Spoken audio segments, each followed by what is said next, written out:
Very good morning. This is Jyoti in my department of biology. So today just we are going to look at about the weather. Okay, only just weather and what factors are responsible for weather. Just we look at now. So let's see.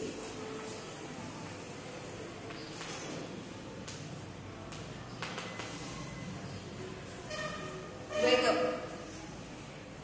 The conditions which change day to day in atmosphere.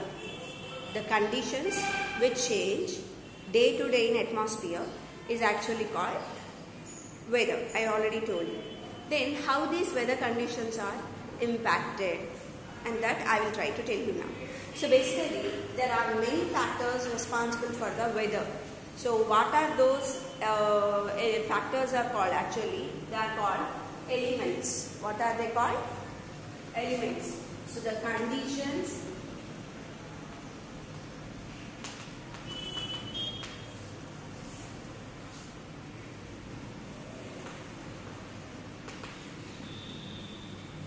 which changes day to day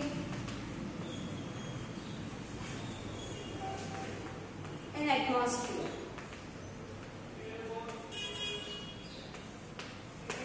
is actually called weather. Got it? And how it changes the conditions. What are the conditions? Whether it is maybe hot or cold. What are they? Hot or cold. That hot or cold conditions are changed by some factors. What are the factors? Actually, the factors which are responsible for causing changing of the environment is actually called elements. What are they called? Elements. Don't think that elements are nothing but helium, hydrogen, neon, like in a periodic table. Not that. Just we have to look at about elements which are responsible and causes effect on weather to change day to day. Is it clear? So just we look at that, what are the factors responsible here. So the responsible factors which are there here,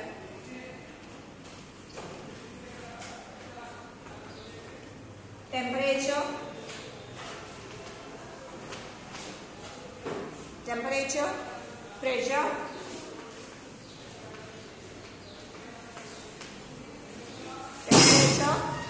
pressure, humidity,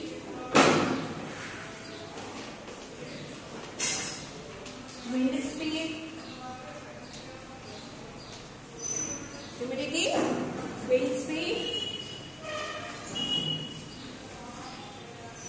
sunshine, clouds, rainfall, sunshine. Sometimes snowfall also is responsible for changing the weather. So first I will try to tell you, I will try to help you. So the weather conditions which are helpful here which changes. So first I will tell you temperature. Temperature is nothing but the 0 degrees which says, the 0 point which says hot or cold condition is called actually temperature. So basically, sometimes due to the changing of temperature, see we have temperature, two types of temperatures, maximum, minimum. What is maximum? In a day, which is highest, the highest temperature which is finding is called maximum temperature, and the temperature which you are finding is low is called lowest temperature. Maximum temperature, for example, by the afternoon if you look at, the temperature raises. And for example, imagine yesterday it was 38 degrees Celsius. Got it? How much? 38 degrees Celsius. And what is the maximum temperature here? Highest temperature yesterday? 38 degrees Celsius. But when you look at about in the morning, it is 19 degrees Celsius. Just 19. That is called minimum temperature. The temperature which is maintained from morning to evening, that is called an average temperature. But from that, one is lowest, one is highest. The lowest temperature is minimum, the highest temperature is maximum. Is it clear? So now just we look at.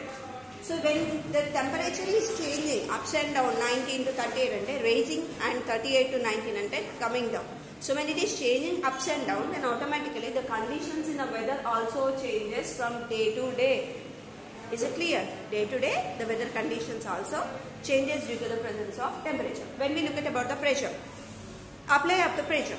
See, basically, if there is a lot of pressure of wind, air, whatever it is, maybe water, if there is a lot of pressure on the earth also, the condition may become hot or cold, and then there will be a change. And next, if you look at about the humidity. For this, I have to tell you small example. Just look at here. If, for example, if it is a earth, and this earth gets sunlight. So when from sun, when it is reaching, it is in a sunlight is in a light energy. But once it reaches to the earth, it becomes a heat energy. So this heat energy is actually utilized by organisms, plants, leaves, and water in aquatic animals. All these, they absorb this heat energy actually. But what happens?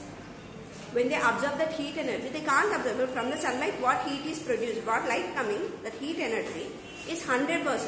But from that 100%, we can't utilize that 100.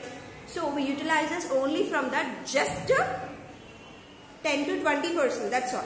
The remaining should be escaped. Okay, at least if you absorb 70%, remaining 30% is pending, right? That should be escaped into atmosphere. So to the space actually, the heat should be escaped. But sometimes what happens due to the presence of clouds here, look at here, clouds related to the humidity, clouds related to the humidity here, okay. So, when clouds are more, the heat energy can't escape to space and it is again reflected on the earth. So, when it is trying to move up, trying to escape, and when it getting down and again moves up and reflects, then what happens? Due to the passage of heat ups and down, the earth becomes so hot and it makes the water vapor to precipitation and also it makes the water vapor to evaporation. And this water vapor also can't escape into the space, so that it be totally be surrounding of the area and you start feeling like humid. So the climatic condition is cool, then humidity is less. And the climatic condition is hot, the humidity is more. Until when humidity is more, it leads hot. When humidity is less, it leads cool. Here, the humidity is also responsible to changing of the weather. And next, here I already told you clouds. If for example now clouds are present here, it's stopping. If no clouds are present, what happens? If no clouds are present, easily the heat energy can be escaped into space. So that the environment condition you can expect cool. So when clouds are much around, you feel like hot. If clouds are cleared and it's cleared sky, then the earth is become very cool. So now, so clouds are too much. It also traps sunlight. It also traps heat energy. If it is cleared, it will be very cool. And next one, sunshine. When sunshine is much, even see summer, sunshine is much. That's what we feel so hot. In winter, sunshine is less, even in rainfall also, in rainy season also, so that we feel cool.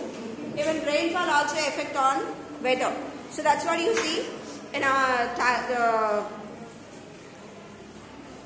with heavy rainfall, that day you feel like cool. If no rainfall, you feel hot. Until the factors, sometimes they are responsible to change the weather from day to day. Is it clear? So this weather condition actually can be. So now just we have to understand these all are the factors responsible to change the weather. That's what the weather changes from one season, one day to another day. And it's not that easy task to prediction of the weather, because weather cannot be predicted easily. Because if you need to predict the weather, you should have to look at all these factors.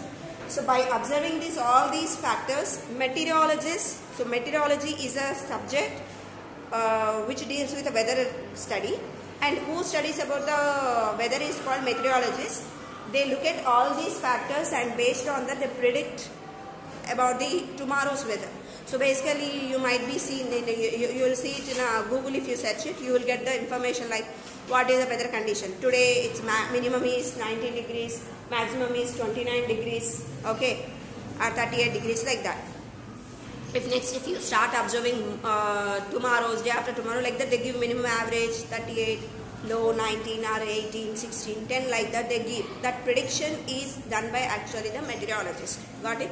But sometimes that prediction also goes wrong because the weather is dependent upon all these elements. So that sometimes in this element anything is not well and not appropriate what they have expected, it goes wrong. Sometimes meteorologists say that tomorrow there may be a rainfall, but you can't expect that rainfall maybe tomorrow.